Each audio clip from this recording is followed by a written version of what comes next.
Türkiye Gemi İnşaat Sanayicileri Birliği yönetimi, Murat Kıran'ın başkanlığında bir araya gelerek olağan yönetim kurulu toplantılarını gerçekleştirdi. Gemi inşaat sektörüyle ilgili konuların ele alındığı toplantının sonrasında ise GİSPİL Yönetim Kurulu Başkanı Murat Kıran mikrofonlarımıza değerlendirmelerde bulundu. Sözlerine Kahramanmaraş'ta meydana gelen depremlerle başladı. Bugün gündemimiz çok yoğun değildi biliyorsunuz. Deprem olaylarıyla ilgili tekrar tüm kayıplarımıza Allah'tan rahmet diliyoruz. Yaralarımıza şifa diliyoruz acil. Tabii ülkemiz için çok ağır günler. Biz de el birliğimizi gösterdik ülke olarak. Bu beni çok memnun etti. Demek ki zor günlerde bir araya gelebiliyoruz demektir bu. Biz de sektör olarak siz de zaten yakından takip ettiniz. Elimizden geldiğince çok güzel işler, nokta atışı işler yapmaya çalıştık. Bunların da en güzelleri konteynerler ve hazır tuvaletler oldu.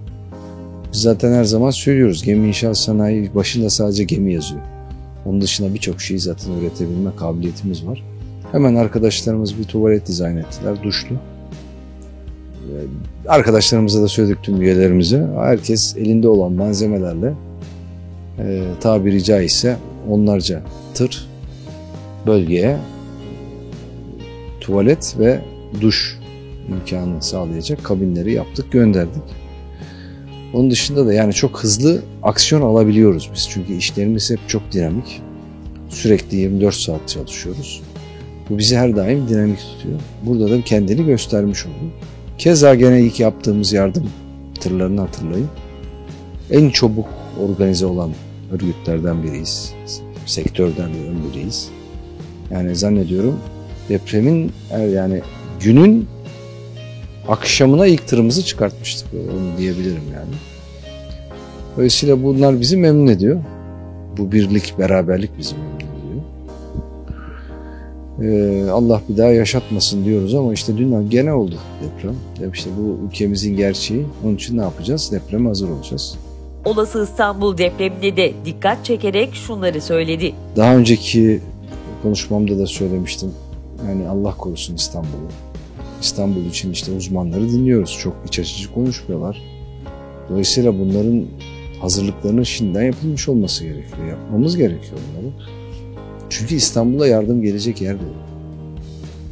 Şimdi İstanbul birçok yeri besleyebiliyor, yardım gönderebiliyor, iş gücü gönderebiliyor, malzeme gönderebiliyor. İstanbul'a nereden gelecek? Yollar bilmem neler kırıldığı zaman, kapandığı zaman nasıl olacak yani bu işler? Dolayısıyla devlet büyüklerimiz umuyoruz ki bunları çok hızlı bir şekilde ivedilikle organize edecektir. Neticesi çünkü görüyorsunuz ekonomik olarak olsun. Can kayıpları zaten tartışılacak bir tarafım değil. Kalan yetim çocuklar, bunlar çok ağır şeyler, hiç kolay şeyler değil. El birliğiyle bu vatan, bu insanlar, bizim atalarımız ne zorluklar gördü, ne savaşlar gördü. Hepsinin altından kalktılar. Biz de şu anda koltuklarda oturan insanlar var, yönlendiren insanlar var. Bunların altından kalkmak zorundayız, kalkacağız da. Herkes yaptığı işi layıkıyla yapacak. Formül çok basit. Aslında hiç formül aramaya gerek yok. Her ne işle uğraşıyorsanız, siz bu mesleği mi yapıyorsunuz? Bunu en iyi şekilde yapacaksınız. En dürüst şekilde yapacaksınız. Dolayısıyla herkes işini en iyi şekilde yaptığı zaman otomatik olarak bir zaman sonra göreceğiz ki her şey daha güzel olacak. Her şey daha verimli hale gelecek. Dolayısıyla formülü çok uzaklarda aramaya gerek yok. Sihirli parmak aramaya gerek yok. Gerçekleştirdikleri yönetim kurulu toplantısının hemen öncesinde tersanecilerle bir araya gelip istişarelerde bulunduklarını belirten Başkan Kıran sözlerine şöyle devam etti. Önümüzde problemler görüyoruz işin açıkçası. Şöyle ki doğal olarak yükselen maliyetlerimiz söz konusu. Çünkü o yıllardır uğraştığımız, verdiğimiz emekler son yıllarda çok fevkalade meyvasını verdi. Çok işlerimiz oldu. Bu beraberinde tabii arz talep noktasında iş gücünün de talebini arttırdı. Yani şu anda direkt 80-85 bin kişiler konuşur hale geldik. Hatırlayın 2011'de 12 bin kişilere düşmüştü.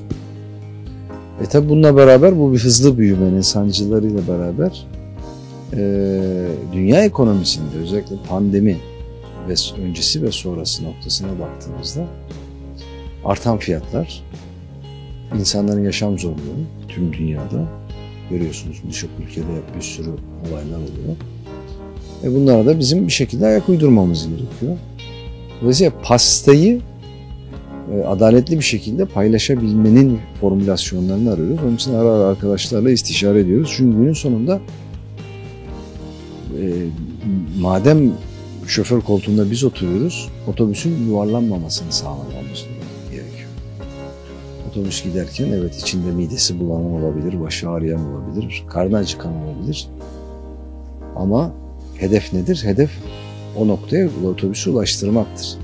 Bu süreçte otobüsü devirmemek gerekiyor. Otobüs devrilirse çünkü herkes beraber. Biz de işte bununla ilgili arkadaşlarımız sağ olsun herkes bilgisini masaya koyuyor, yaşadıklarını. Aramızda biliyorsunuz çok uzun yıllardır tersaneci arkadaşlarımız var. Onların da bilgileri çok kıymetli. Başkan Murat Kıran, artan maliyetlerin sektöre nasıl yansıdığına da değinerek sözlerini tamamladı. Hesap tutturmakta çok zorlanıyor sektör. Maliyetler noktasında çünkü. Bugün koyduğunuz maliyetler bakıyorsunuz 3 ay sonra değişmiş. Bizim işlerimiz de biliyorsunuz uzun vadeli işler. Yani şu anda 2025'e, 2026'ya kontrat yapan arkadaşlarımız var. Şimdi bundan 2 sene, 3 sene sonrasının maliyetini gözünüze kestirebilmeniz lazım. Ama tabii bu büyük olaylar bu maliyetleri tutturmanıza engel oluyor. Ülkemizde de baktığımız zaman işte çok acı bir deprem olayı yaşadık. Şimdi bir de seçim sürecine giriyoruz.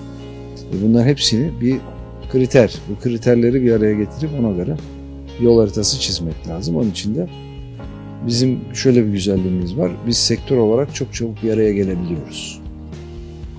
Herkes de içindekini saklamadan masaya da tüm samimiyetiyle koyuyor. Bundan dolayı çok hep teşekkür ediyorum zaten arkadaşlarımıza. Bu birlik beraberliğimiz iyi. O noktada işte herkes paylaşıyor. Yani sen ne düşünüyorsun, sen nasıl görüyorsun işte falan filan. Ona göre herkes böyle bir kendi kafasında bir yol haritası. Bu istişarelerdeki eksiklerimizi görüyoruz. Hani bir arkadaşımız bir şey yapmışsa orada siz eksikseniz hemen gidip kendiniz de o doğrultuda bir pozisyon alabilme şansına sahip oluyorsunuz.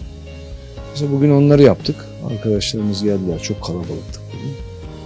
Onun dışında gündemimizde güzel böyle bir iki ödül alma olayımız var. Hatırlarsanız bir program yapmıştık. Online eğitim programı yapmıştık. Bununla alakalı bir ödül alma durumumuz varmış. Onun da okeyini verdik işte bakalım uygunluğunu verdik.